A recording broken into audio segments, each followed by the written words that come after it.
Il me glissa une enveloppe sous la table. Ses mains tremblaient. Il dit, tu as 24 heures. Au dîner de famille, mon grand-père me glissa une enveloppe. N'ouvre pas ça ici. Rentre chez toi. Prépare un sac. Il se pencha, il nous surveille. Tu as 24 heures. Quand je l'ai ouverte. Mon grand-père me tendit l'enveloppe sous la table, entre la purée de pommes de terre et les petits pains. Personne ne le vit. Ni mon père, qui se disputait avec mon oncle à propos de la ligne offensive des Titans. Ni ma mère, qui essayait d'empêcher Léo de lancer des petits pois au plafond avec sa cuillère. Ni Solène, qui aidait ma grand-mère à desservir les assiettes. Toute la famille était bruyante, pleine de vie et distraite, comme le sont les familles lors des dîners du samedi, quand la nourriture est savoureuse et les débats encore plus animés. Et au milieu de tout ce vacarme, mon grand-père se pencha vers moi et me pressa une épaisse enveloppe dans la main sous la nappe, avec des doigts qui tremblaient. Les doigts de François Beaumont ne tremblaient jamais. C'était un homme qui avait travaillé de ses mains pendant 60 ans. Il avait soudé des tuyaux de cuivre dans des vides sanitaires par -20 degrés Celsius, posé des conduites de gaz dans des greniers à 40 degrés Celsius, reconstruit des systèmes de plomberie entiers et des bâtiments qui auraient dû être condamnés.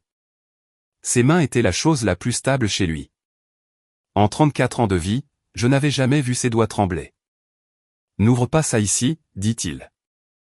Sa voix était basse, en dessous du bruit de la table, en dessous du son de mon oncle disant quelque chose d'imprimable sur le quart arrière.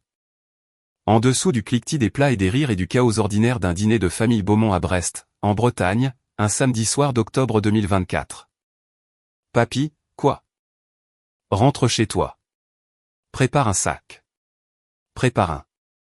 Il se pencha plus près. Sa bouche était près de mon oreille. Il sentait le vieux aftershave et le tabac à pipe, et le savon de mécanicien qu'il utilisait tous les jours depuis 1965. Mais sous ces odeurs familières, il y avait quelque chose que je n'avais jamais détecté chez mon grand-père auparavant. La sueur. Une sueur froide. Celle qui vient de la peur, pas de l'effort. Il nous surveille, dit-il. Tu as 24 heures. Puis il se pencha en arrière, prit sa tasse de café et en but une gorgée comme si rien ne s'était passé. Il regarda ma grand-mère et dit, Denise, ce rôti pourrait ressusciter les morts. Elle lui donna une tape sur le bras et lui dit d'arrêter d'être si dramatique. La table rit.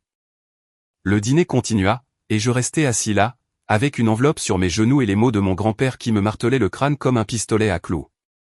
Il nous surveille. Tu as 24 heures.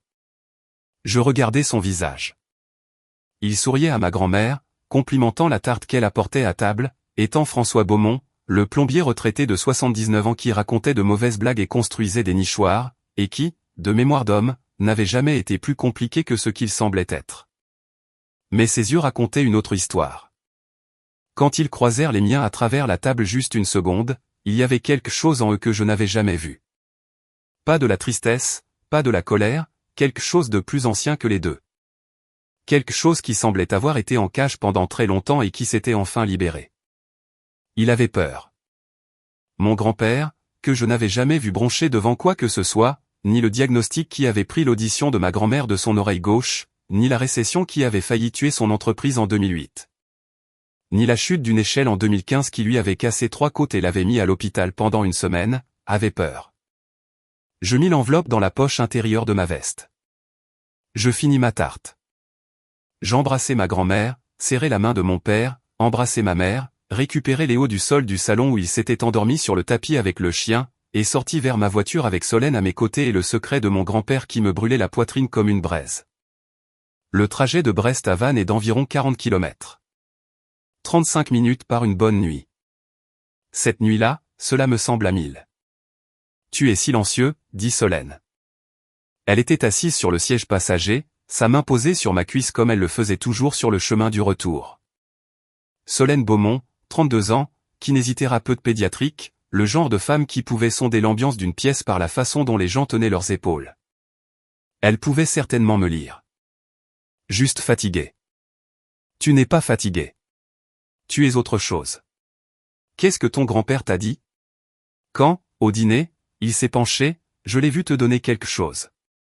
J'avais épousé une femme qui remarquait tout.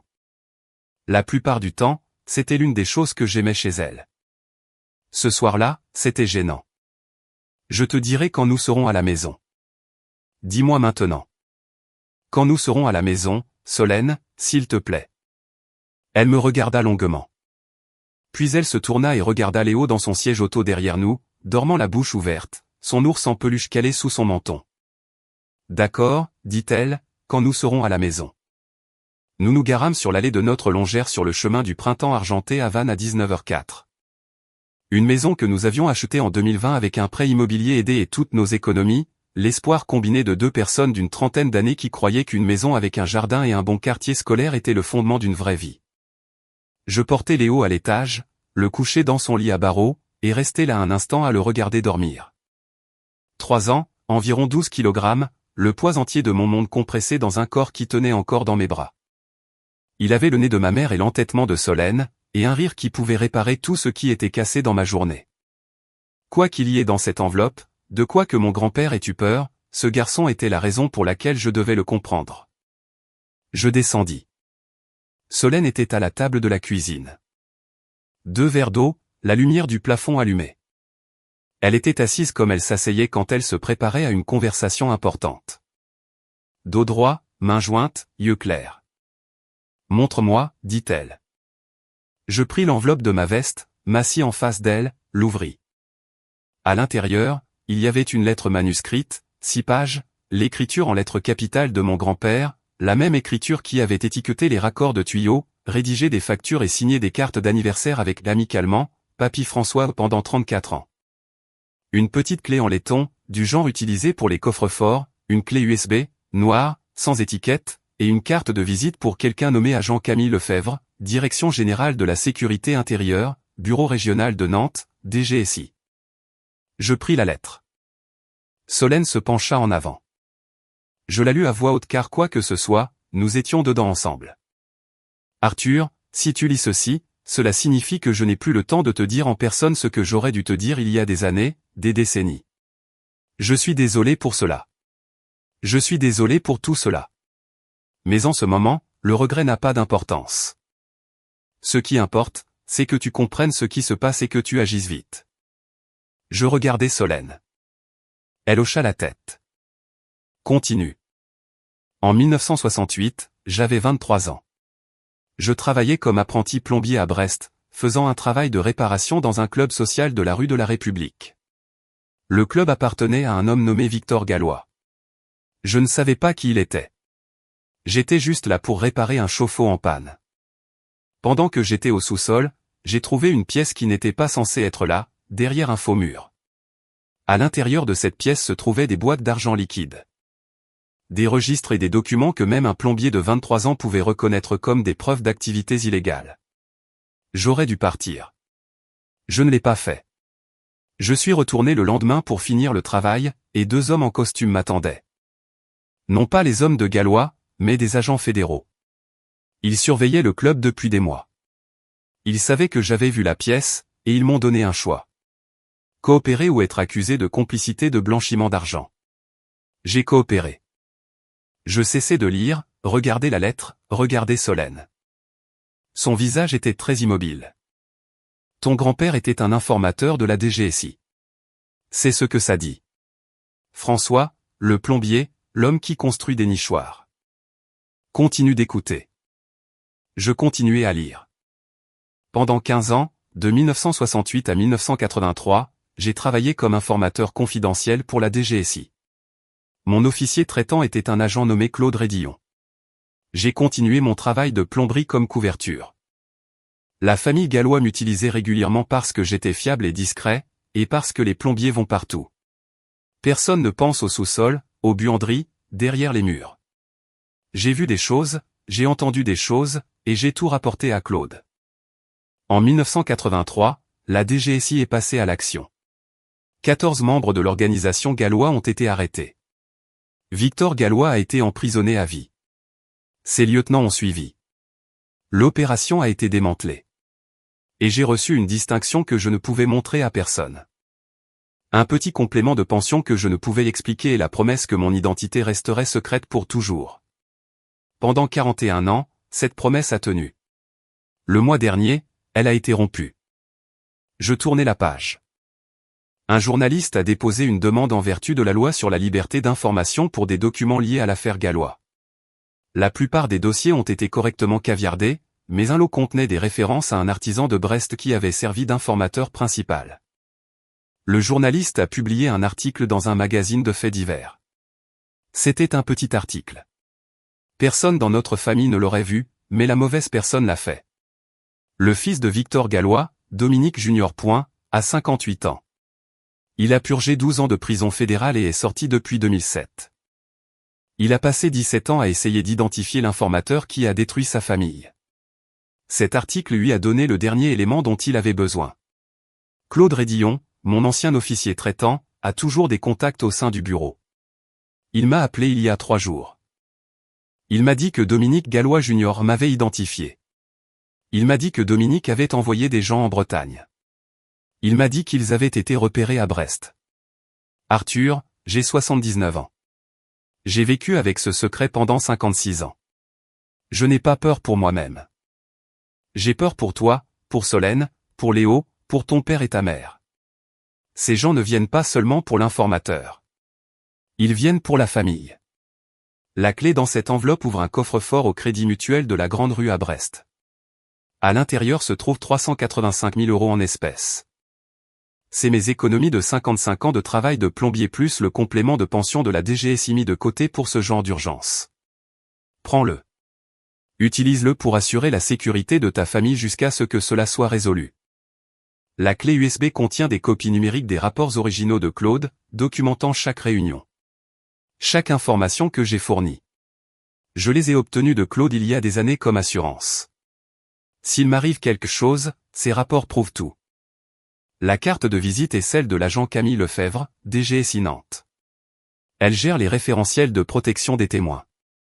Claude l'a déjà contactée. Elle attend ton appel. Appelle-la ce soir, Arthur.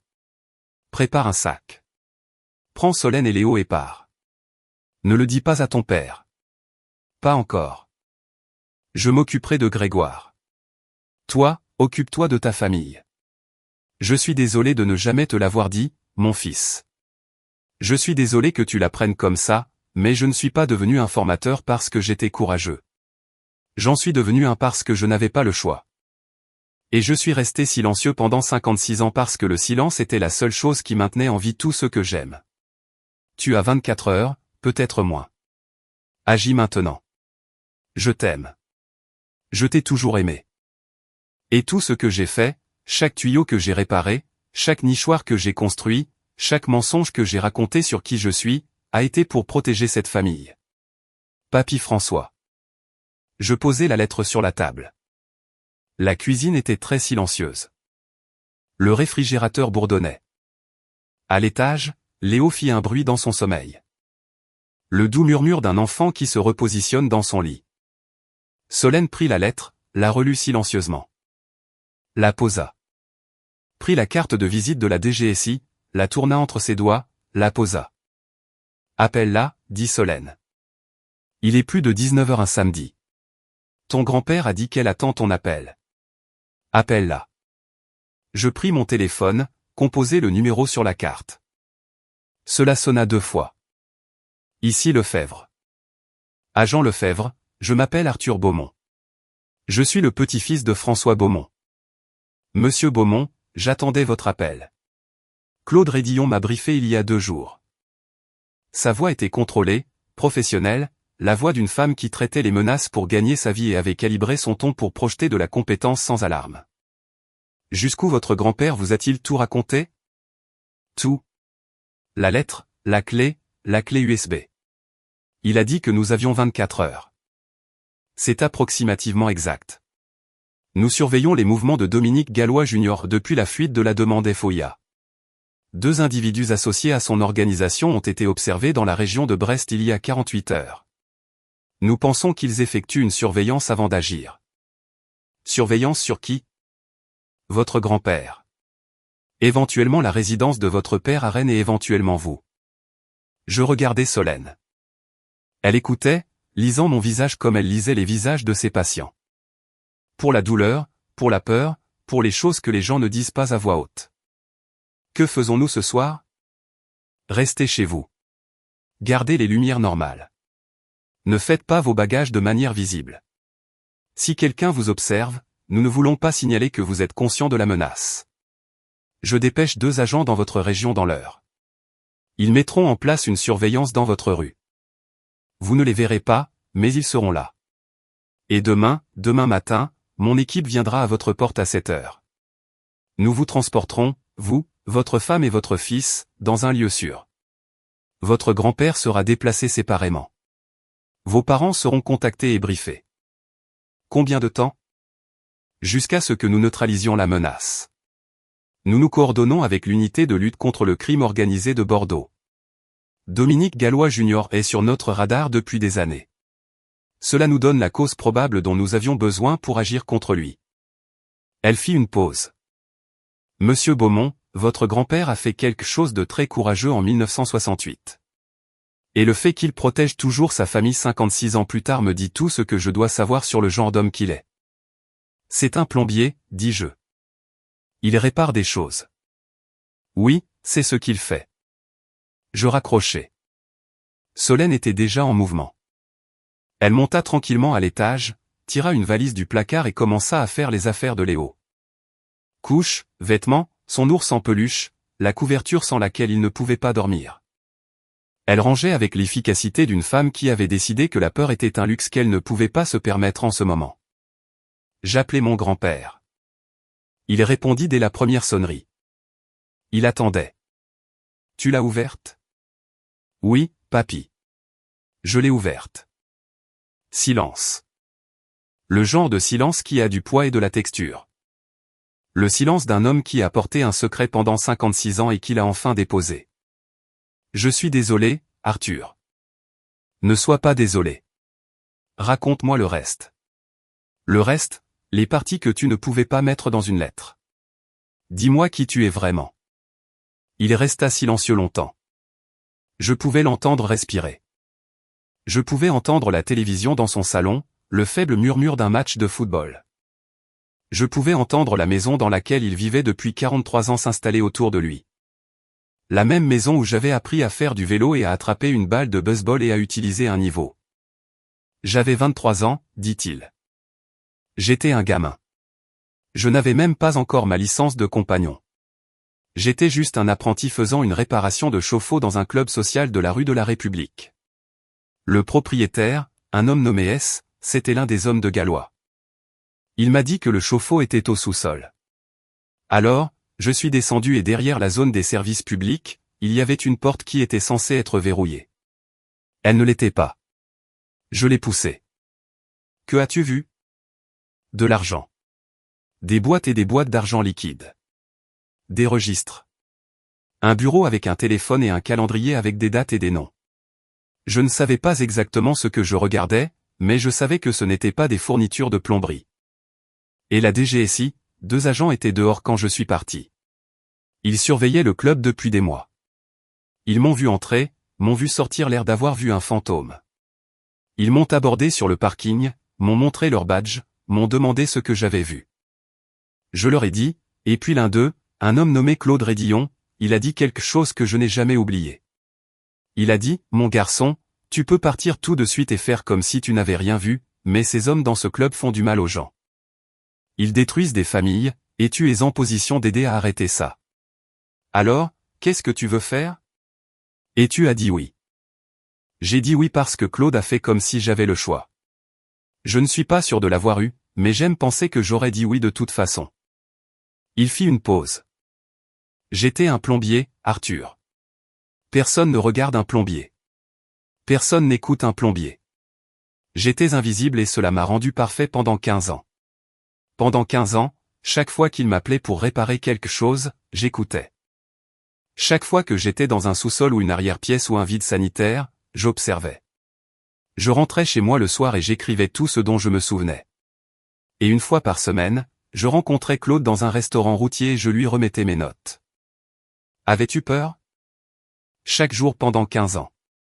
J'avais peur quand je conduisais au travail et peur quand je rentrais chez moi et peur quand j'embrassais ta grand-mère le soir parce que je savais que s'il découvrait, il ne viendrait pas seulement pour moi. Il viendrait pour elle, pour ton père, pour tout le monde. Mais tu as continué. Qu'aurais-je pu faire d'autre? Abandonner, partir, et laisser ces gens continuer à détruire des vies? Je n'étais qu'un plombier, Arthur. Je ne pouvais arrêter personne. Je ne pouvais poursuivre personne. Tout ce que je pouvais faire, c'était réparer les choses. Alors, j'ai réparé ce que je pouvais. La seule façon que je connaissais. J'étais assis à ma table de cuisine à 20h30 un samedi soir, écoutant mon grand-père de 79 ans me raconter la vie secrète qu'il avait vécue avant ma naissance. Et je ressentis quelque chose que je ne m'attendais pas à ressentir. Pas de choc, pas de colère, pas de peur, mais de la fierté, une fierté accablante, profonde, pour un homme que je pensais connaître et que je ne rencontrais que maintenant pour la première fois. Papy. Oui. Tu n'es pas juste un plombier. Bien sûr que si. Je suis juste un plombier qui remarquait des choses. Tu es un héros. Il resta silencieux. Quand il parla à nouveau, sa voix était plus rauque. Ne m'appelle pas comme ça. Les héros font des choses parce qu'ils sont courageux. Je l'ai fait parce que j'étais dans le mauvais sous-sol au bon moment et qu'un homme en costume m'a dit que c'était la bonne chose à faire. C'est ça qui rend ça héroïque, papy. Il ne répondit pas. Je pouvais l'entendre respirer. Je pense qu'il pleurait, mais je ne peux pas en être sûr car François Beaumont n'avait jamais pleuré devant personne de sa vie, et il n'allait pas commencer au téléphone. Prends soin de ce garçon, dit-il finalement. Prends soin de Solène. Je te verrai de l'autre côté de tout ça. Je t'aime, papy. Je t'aime aussi, mon garçon. Maintenant, raccroche et prépare ton sac. Je n'ai pas dormi. Solène non plus. Nous nous sommes assis dans le salon, lumières allumées et rideaux tirés, les valises près de la porte d'entrée. Le sac de Léo était rempli de suffisamment de fournitures pour une semaine. La clé USB était dans mon ordinateur portable. Je la parcourus page par page. Les rapports d'officiers traitants de Claude Rédillon, tapés sur une machine à écrire gouvernementale dans les années 1970 et scannés en fichiers numériques des décennies plus tard. Rapport après rapport, date, lieu, nom, montant. La documentation systématique de la double vie de mon grand-père, écrite dans le langage plat et clinique des forces de l'ordre fédéral. Source a fourni des informations concernant la livraison d'argent liquide au site de la rue de la République le 14 novembre 1972. Source a observé une réunion entre V.G. Gallois et un individu non identifié au restaurant de l'avenue des Magnolias le 6 mars 1975. Source rapporte une activité accrue sur le site de l'entrepôt, compatible avec une opération de distribution. Source, c'est comme ça qu'il l'appelait. Pas François, pas papy. Source, un être humain réduit à une fonction, un outil pour recueillir des informations, un atout à gérer et à protéger, et finalement à archiver une fois l'opération terminée. Pendant 15 ans, mon grand-père a été une source. Et personne ne le savait, ni sa femme, ni son fils, ni son petit-fils.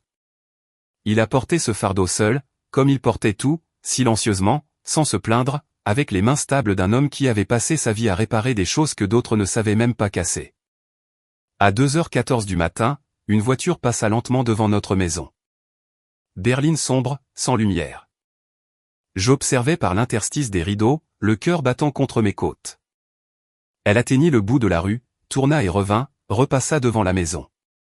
Puis elle disparut. Je pris mon téléphone, envoyai un message à l'agent Lefebvre, Berline sombre vient de passer 2 fois. Pas de plaque visible. Sa réponse arriva en 11 secondes. Nous la voyons. Nous nous en occupons. Restez à l'intérieur. Je restai à cette fenêtre pendant une autre heure. Solène se tenait derrière moi, sa main sur mon dos. Aucun de nous ne parla. Il n'y avait rien à dire que le silence ne disait pas déjà. À 6h47 du matin, le dimanche, je faisais du café quand j'entendis les portières des voitures. 2 VUS noirs s'arrêtèrent dans l'allée. L'agent Camille Lefebvre sortit du premier. Début quarantaine, athlétique, vêtu d'un blazer marine et une expression qui communiquait à la fois autorité et réconfort. Le visage d'une femme qui avait déjà fait ça et savait comment faire en sorte que les gens terrifiés se sentent moins terrifiés. Elle frappa à la porte. J'ouvris. Monsieur Beaumont, nous sommes prêts à partir. Où ça? Un lieu sûr dans la région de Poitiers.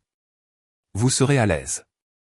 votre grand-père est transporté séparément et nous vous rejoindra là-bas. Combien de temps? Nous allons agir contre Gallois dans les 48 heures.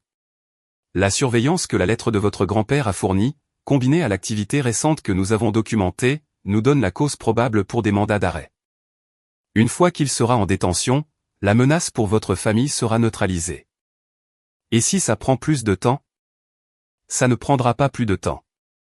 Nous construisons ce dossier depuis des années. Les rapports originaux de votre grand-père sur cette clé USB sont la pièce finale dont nous avions besoin. Dominique Gallois Jr. Utilisait son entreprise de construction comme façade pour le racket, l'extorsion et le blanchiment d'argent. Quand nous agirons, nous démantèlerons toute l'opération. Solène apparut derrière moi avec Léo sur sa hanche, son ours en peluche pendant d'une main, ses yeux encore lourds de sommeil. On part en voyage, papa? Oui, mon petit. Un petit voyage. Papy François vient. Il nous rejoindra là-bas. Bien. Il a dit qu'il m'apprendrait à construire un nichoir. Je regardai Solène. Elle me regarda. Il n'y avait pas de peur dans ses yeux. Il y avait autre chose. Quelque chose que j'avais vu pour la première fois en elle il y a 7 ans, quand nous nous étions rencontrés. Le regard d'une femme qui avait décidé que quoi qu'il arrive, elle l'affronterait debout. Allons-y, dit-elle. Nous chargeâmes le VUS en 4 minutes. L'équipe de l'agent Lefebvre fouilla la maison, recueillit la clé USB et le contenu de l'enveloppe comme preuve, et nous escorta hors de l'allée. Tandis que nous nous éloignions, je regardais notre maison. La longère du chemin du printemps argenté. Le jardin où Léo chassait les lucioles l'été. Le garage où je fabriquais des meubles les week-ends. La vie que nous avions construite pièce par pièce. La façon dont mon grand-père m'avait appris à construire des choses avec patience, avec soin, avec la conviction que tout ce qui vaut la peine d'être possédé vaut la peine d'être construit lentement. Nous reviendrions. Je le savais. Mais la maison semblait différente maintenant. Tout semblait différent maintenant parce que l'homme qui m'avait appris à construire des choses m'avait aussi appris, sans jamais dire un mot, que les choses les plus importantes que l'on construit sont celles que personne ne peut voir. La maison sécurisée était une ferme près de Poitiers, en Nouvelle-Aquitaine. Bardage blanc, grange rouge, 16 hectares de champs et de silence. 2 agents restaient avec nous 24 heures sur 24. Solène rendit la cuisine comme la nôtre en 1 heure. Café qui infuse. Dessin de Léo scotché sur le réfrigérateur, l'ours en peluche positionné sur le canapé à l'endroit exact qu'il préférait. François arriva cet après-midi-là dans un véhicule séparé. Il entra, portant un petit sac de voyage et sa boîte à outils de plombier, la même boîte Facom rouge et raflée qu'il avait portée pendant 60 ans. Je ne sais pas pourquoi il l'avait apportée. Peut-être parce que c'était la chose la plus honnête qu'il possédait. Léo courut vers lui. Papy François, on est à la maison des nichoirs? François le prit dans ses bras avec la force d'un homme de la moitié de son âge. Pas exactement, mon petit, mais j'ai apporté mes outils. On trouvera quelque chose. Il me regarda par-dessus la tête de Léo. Ses yeux étaient fatigués, mais clairs. Le tremblement avait disparu de ses mains. La peur était toujours là, mais elle était accompagnée de quelque chose d'autre. Le soulagement. Le soulagement d'un homme qui avait enfin cessé de faire semblant. Ce soir-là, après que Léo se fut endormi et que Solène lisait dans la chambre, François et moi étions assis à la table de la cuisine de la ferme. 2 tasses de café, la lumière du plafond bourdonnant comme le font les lumières du plafond dans les vieilles maisons. Ton père c'est maintenant, dit François. L'agent Lefebvre l'a briefé, lui et ta mère, ce matin. Ils sont dans un lieu séparé. Comment papa l'a-t-il pris? Environ comme tu t'y attendrais, il est en colère. Pas à cause du danger, mais du secret. 55 ans son père lui a menti. Ce n'est pas facile à pardonner. Va-t-il te pardonner? Éventuellement. Ton père est un comptable. Il traite les choses lentement et avec précision. Il passera en revue chaque colonne, chaque ligne, et quand il aura fini, il équilibrera les comptes. C'est ce qu'il est. Et mamie, elle savait? Jamais. Pas un mot. Étage 51 ans de mariage. Elle est morte en 2019 sans jamais savoir que son mari avait passé 15 ans à rapporter à la DGSI depuis les sous-sols d'hommes qui nous auraient tués tous les 2 s'il l'avait découvert. Comment as-tu réussi à lui cacher? En étant plombier. Les plombiers travaillent à des heures impaires. Les plombiers sont appelés la nuit. Les plombiers vont dans des endroits que personne ne remet en question. Chaque fois que je rencontrais Claude, je disais à Denise que j'avais un appel d'urgence. Tuyau cassé, sous-sol inondé, fuite de gaz. Elle n'a jamais douté. Pourquoi l'aurait-elle fait? J'étais un plombier. C'est ce que font les plombiers. 15 ans d'appel d'urgence. 15 ans de mensonges. Il fixa son café. C'est la partie qu'ils ne te disent pas sur le fait d'être informateur. Ce n'est pas le danger qui te ronge. C'est le mensonge. Chaque matin, regarder la femme que tu aimes et savoir que la personne qu'elle pense avoir épousée n'existe pas. Qu'elle dort à côté d'un étranger. Que la vie qu'elle croit réelle est bâtie sur une fondation qu'elle ne peut pas voir. Mais tu as fait la bonne chose. J'ai peut-être aidé à mettre des personnes dangereuses en prison. J'ai aidé à démanteler une opération qui empoisonnait des quartiers et détruisait des familles. Mais je l'ai fait en mentant à ma propre famille pendant 15 ans, puis en maintenant ce mensonge pendant 41 autres années. Est-ce que c'est juste? Je ne sais pas, Arthur. Honnêtement, je ne sais pas. Je tendis la main sur la table et posai ma main sur la sienne. Sa peau était fine, comme du papier, marquée par les cicatrices et les callosités de 60 ans de travail manuel. Des mains qui avaient réparé 10 000 tuyaux et construit 100 nichoirs, m'avaient tenu bébé et m'avaient appris à planter un clou droit. C'est juste, papy. Ça l'a toujours été. Il me serra la main. Ne dis rien. Certaines choses se disent mieux en silence entre deux personnes qui s'aiment, à une table de cuisine dans une ferme, à la fin d'une très longue journée. La DGSI est passée à l'action contre Dominique Gallois Jr. 43 heures après notre arrivée à la maison sécurisée, 12 agents, des descentes simultanées à sa résidence de Bordeaux et au bureau de son entreprise de construction. Les deux associés qui avaient effectué une surveillance à Brest ont été arrêtés dans un motel sur la 11 près de Lorient, en Bretagne. Dans leur chambre, les agents ont trouvé des photographies de la maison de mon grand-père, de la maison de mes parents à Rennes et de ma maison à Vannes. Ils avaient les adresses, les emplois du temps quotidien, les numéros de plaques d'immatriculation. Ils étaient prêts à agir. Ils n'en ont pas eu la chance. Dominique Gallois Jr. a été inculpé de complot en vue de commettre un meurtre, de racket, d'extorsion et de blanchiment d'argent. La clé USB que mon grand-père avait préservée, les rapports originaux d'officiers traitants de Claude Rédillon, ont fourni la preuve fondamentale reliant l'opération actuelle à l'entreprise historique des Gallois.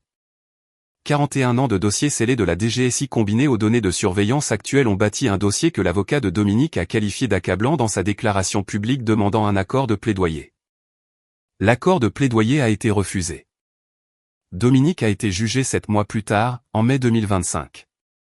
Il a été reconnu coupable de tous les chefs d'accusation. 22 ans de prison fédérale. Il aurait 80 ans s'il en sortait. Les deux associés du motel de Lorient ont chacun reçu 12 ans. Ils portaient des armes à feu et du matériel de surveillance détaillé. Le juge a qualifié leur mission d'assassinat planifié ciblant une famille civile. Une famille civile? Ma famille. La famille de Léo. Nous sommes rentrés 11 jours après notre départ. La longère du chemin du printemps argenté semblait exactement la même.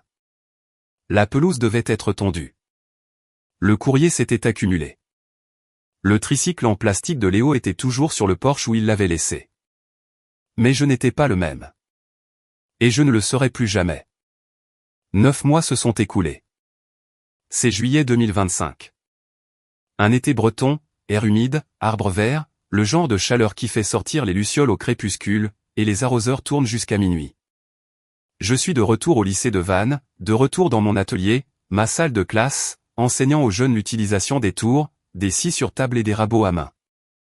De retour à l'odeur de sueur et au bruit des machines et à la satisfaction particulière de voir un adolescent de 16 ans qui n'a jamais rien fait de ses mains comprendre soudainement qu'il le peut. François vient dîner tous les dimanches. Il conduit les 40 minutes de Brest à Vannes dans son vieux pick-up Ford de 2004, le camion qui a plus de kilomètres que la plupart des avions commerciaux, transportant les recettes de Denise qu'il a tentées cette semaine-là.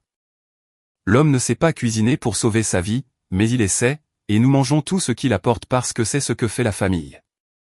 Il est différent maintenant, ni meilleur ni pire, juste plus léger. Le poids de 56 ans de secret a été réparti au sein de la famille, partagé par les personnes qui auraient dû le porter depuis le début. Mon père s'est rallié lentement, avec prudence, comme le font les comptables. Lui et François ont eu une longue conversation en décembre qui a duré 4 heures et s'est terminée avec eux deux assis dans le garage de François, sans parler, juste étant dans la même pièce, ce qui est la façon dont les hommes Beaumont gèrent les émotions difficiles. Solène gère les choses comme Solène gère tout, en allant de l'avant. Elle ne s'attarde pas. Elle ne revient pas en arrière. Elle s'occupe de ce qui est devant elle et fait confiance à ce que les choses derrière elles resteront à leur place.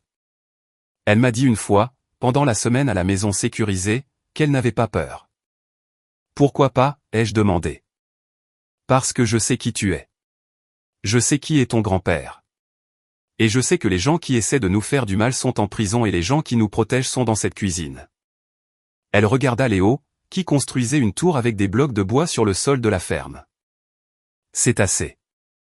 Léo ne s'en souvient pas beaucoup. Il se souvient de la ferme qu'il appelle la maison des nichoirs parce que François lui a en effet appris à construire un nichoir pendant ses 11 jours. Une chose de travers, éclaboussée de peinture, qui pend maintenant à un chêne dans notre jardin. Il n'abritera jamais d'oiseaux. Il ne sera jamais droit. C'est la plus belle chose que je possède. La semaine dernière, j'étais dans ma salle de classe d'atelier au lycée de Vannes, en 4e période de menuiserie pour juniors.